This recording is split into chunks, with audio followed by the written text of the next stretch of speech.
Hello friend, स्वागत है आज के इस नए वीडियो में। आज के इस नए वीडियो में हम लोग सीखेंगे संस्कृत में लकार पहचानना कि कौन सा वाक्य किस लकार में है। तो सबसे पहले सुनिएगा, संस्कृत में होता है 5 गो लकार। कौन लकार होता है? 5 गो लकार होता है। ठीक है, पहला होता है लट लकार। ठीक है, दूसरा होता है लंग लकार, तीसरा होता है लिट लकार, चौथा होता है विधि लिंग। ठीक है, विधि लिंग। अब पांचवा आता है लोट लकार, लोट लकार। ठीक है, यही आपका 5 गो लकार है। लट लकार को हिंदी में बोलते हैं वर्तमान काल। क्या बोलते हैं? वर्तमान काल। ठीक है, लंग लकार को लंग लकार को हिंदी में बोलते हैं भूतकाल, भूतकाल। ठीक है, और लिट लिट लकार को बोलते हैं हिंदी में भविष्य काल। ठीक है, भविष्य काल। और विधिलिंग को बोलते हैं वाक्य के अंत में अगर चाहिए है तो उसको बोलते हैं विधिलिंग। ठीक है, अगर वाक्य के अंत में, ठीक है, चाहिए है तो उसको क्या बोलते हैं? विधिलिंग बोलते हैं। उसके बाद लोट लकार को बोलते हैं अनुज्ञा। क्या बोलते हैं? अनुज्ञा, मतलब जिससे आज्ञा मांगा जाता है, जिस लकार से आज्ञा मांगा जाता है उस लकार को बोलते हैं लोट लकार। ठीक है, जैसे अब हम समझेंगे वाक्य के माध्यम से कि कौन सा, ठीक है, वाक्य किस लकार में है।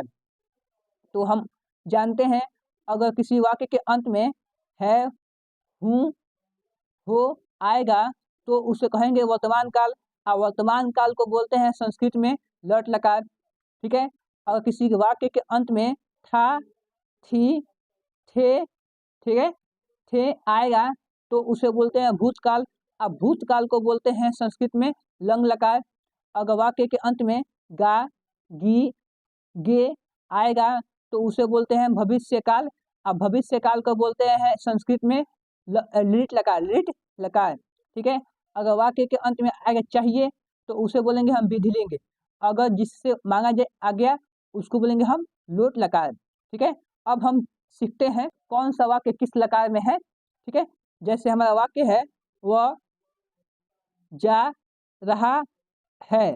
ठीक है, इस वाक्य के अंतिम में आया है, आया है। क्या आया है आया है।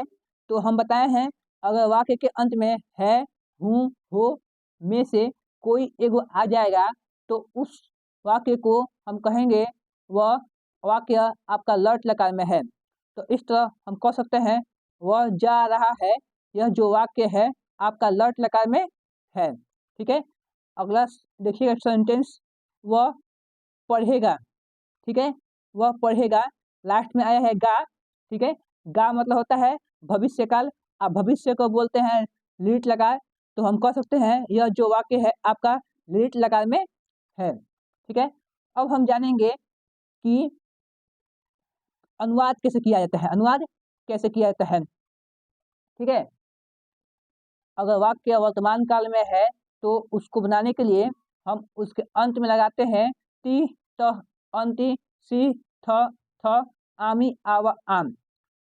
यदि वाक्य लीट लकार में है मतलब भविष्य काल में है तो वाक्य को संस्कृत में अनुवाद करने के लिए वाक्य के अंत में, ठीक है, लगाते हैं स्यति, स्यत, स्यंति, स्यसि, स्यथ, स्यथ, श्यामी, स्याव, श्याम।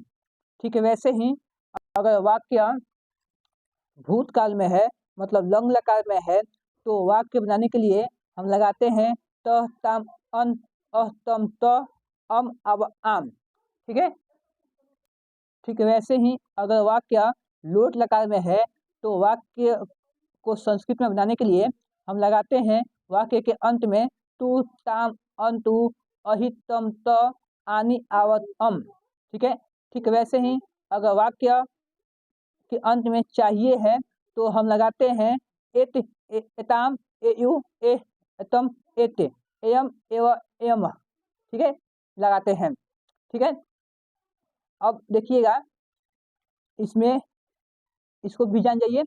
लिखा है वह का होता है स, वे दोनों का होता है तो, वे लोग का होता है ते, तुम का होता है तवम, तुम दोनों का होता है इव्याम, तुम लोग का होता है युवम, मैं या हम का होता है अहम, हम दोनों का होता है अवाम, हम लोग का होता है वयम। इतना जान गए। अब हम सीखेंगे वाक्य को कैसे बनाते हैं संस्कृत में। तो देखिएगा हमारा यहाँ पर वाक्य दिया है हिंदी में, इसका बनाना है हमको संस्कृत। ठीक है, पहला वाक्य है वह खेलेगा। तो यह जो वाक्य है इसके अंत में आया है गा। जब गा आएगा अंत में तो हम आपको बताए हैं, अगर वाक्य के अंत में गा गी गे रहेगा तो उसे बोलते हैं भविष्य काल। आप भविष्य काल को बोलते हैं संस्कृत में लीट लकार। क्या बोलते हैं? लीट लकार। और लीट लकार में हम बताए हैं आपको लगाया जाता है। ठीक है, लीट लकार में लगाया जाता है स्यति स्यत स्यंती स्यसी स्यथ स्यथ श्यामी श्याव श्याम में से कोई एक लगाया जाता है। तो सबसे पहले हम देखेंगे, ठीक है, वह लिखा है, इसका क्या होता है संस्कृत। तो वह लिखा है, इसका संस्कृत इसमें देखेंगे तो होगा स। क्या होगा? स। तो वह की जगह पर लिखेंगे हम स। ठीक है, उसके बाद लिखा है खेलेगा। खेले मतलब होता है खेलना, और खेलना का होता है संस्कृत। संस्कृत ठीक है, क्रीड। क्या होता है? क्रीड। ठीक है, क्रीड हो गया। अब आ गया है गा। तो हम इसमें से लगाएंगे। तो इसमें 9 गो है, तो उस कौन लगाएंगे उसको जानने के लिए सबसे पहले देखेंगे इस वाक्य में शुरू में क्या है। तो इस वाक्य में शुरू में है वह। तो देखेंगे इसमें वह कौन नंबर पर आया है। तो इसमें वह आया है 1 नंबर पर। ठीक है, 1 नंबर पर आया है। ठीक है, तो हम देखेंगे, ठीक है, भविष्य काल के रूप में 1 नंबर क्या है। तो 1 नंबर सयती है। तो यहाँ पर हम लगा देंगे सयती। ठीक है, जब ई लगा दिए तो हमारा वाक्य बन गया। ठीक है, अगला वाक्य देखिएगा। अगला वाक्य है वह पढ़ता है। ठीक है, वह का होता है संस्कृत। यहाँ पर हम देखे हैं तो स। क्या होता है? स। यहाँ स लिख दिए हम। अब हम जानते हैं पढ़। पढ़ का होता है संस्कृत। संस्कृत होता है पठ। क्या होता है? पठ। तो यहाँ पर हम लिख देंगे पठ। अब आ गया है। हम बताए हैं आपको पहले ही, अगर वाक्य के अंत में, ठीक है, हूँ हो आएगा तो उसे बोलते हैं लट लकार। क्या बोलते हैं? लट लकार। तो हम देखेंगे लट लकार का रूप पे। ठीक है, तो लट लकार यहाँ पर लिखा है, इसका रूप यही है। तो इसको हम लगाएंगे अंतिम में। तो हम देखेंगे 9 गो है, तो कौन लगाएंगे उसको जानने के लिए सबसे पहले हम देखेंगे इसमें वह कौन नंबर पर आया है। वह जो है 1 नंबर पर आया है।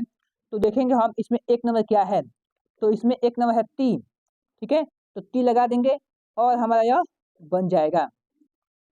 ठीक है, अगला देखिएगा वे लोग जाए। वे लोग का होता है, सबसे पहले देखेंगे इसमें हम, तो होता है ते। ठीक है, तो यहाँ पर हम लिखेंगे ते। ठीक है, अब लिखा है जा। जा मतलब होता है जाना। जाना का होता है संस्कृत गच्छ। ठीक है, यहाँ पर जो है पूछ रहा है वे लोग जाए, तो हमसे पूछ रहा है मतलब आज्ञा मांग रहा है। तो इसको कहेंगे हम अनुज्ञा है, मतलब आपका लोट लकार में है। अब हम देखेंगे लोट लकार का रूप। तो यहाँ पर हम देखेंगे तो लोट लकार का रूप होता है तू तम अन तू अहितम त आनी और आन। तो कौन लगाएंगे उसको जानने के लिए सबसे पहले हम देखेंगे वे लोग। ठीक है, इसमें कौन नंबर पर आया है। वे लोग इसमें आया है 3 नंबर पर। कौन नंबर पर? 3 नंबर पर। तो देखेंगे हम इसमें 3 नंबर क्या है। तो इसमें 3 नंबर है अंतु। कौन है जी? अंतु। तो इसमें हम लगा देंगे अंतु, हो जाएगा गछंतु, और हमारा यह बन जाएगा। ठीक है, अगला सवाल देखिएगा, तुम्हें पढ़ना चाहिए। तुम्हें मतलब समझेंगे तुम। क्या समझेंगे? तुम। तो तुम का होता है संस्कृत, इसमें देखेंगे तो तवम। क्या होता है? तवम। हो गया तवम। ठीक है, उसके बाद लिखा है पढ़ना। पढ़ना का होता है पठ। यहाँ पर लिखेंगे हम। अब आ गया चाहिए। चाहिए जब आया है तो उसे बोलते हैं विधिलिंग। क्या बोलते हैं? विधिलिंग। अब विधिलिंग में लगाते हैं एत एताम ए यू। ठीक है। तो सबसे पहले 9 को है, इसमें से कौन लगाएंगे उसको जानने के लिए देखेंगे तुम इसमें कौन नंबर पर आया है। तो तुम इसमें आया है 4 नंबर पर, तो इसमें जो 4 नंबर है उसको लगाइए। तो इसमें 4 नंबर है 1 2 3 4, ए है ए, तो इसमें ए लगा देंगे तो हो जाएगा पठे। ठीक है, ऐसे आपका यह बन जाएगा। अगला वाक्य देखिएगा, रामू को खेलना चाहिए। रामू का होगा संस्कृत रामू। ठीक है, को का संस्कृत नहीं लगाएंगे, खेलना का होगा खेल। ठीक है, अब हम लगाएंगे चाहिए का संस्कृत। तो चाहिए मतलब होता है विधिलिंग, विधिलिंग में से कोई एगो लगाएंगे। तो यहाँ पर रामू एगो नाम है, जब एगो नाम रहे तो लगाएंगे पहला को। दूगो नाम रहे, जब दूगो नाम रहे तो लगाएंगे दूसरा को। जब दो से अधिक नाम रहे तो लगाएंगे हम तीसरा को। ठीक है, तो यहाँ पर एगो नाम है तो पहला को तो पहला है एत, आप लगा दें तो हो जाएगा खेलेत। ऐसे आपका यह संस्कृत बन जाएगा। ठीक है दोस्तों, उम्मीद करता हूँ कि आपको यह वीडियो अच्छा लगा है। अगर वीडियो अच्छा लगा है तो वीडियो को लाइक और चैनल को सब्सक्राइब करें। वीडियो देखने के लिए बहुत बहुत धन्यवाद।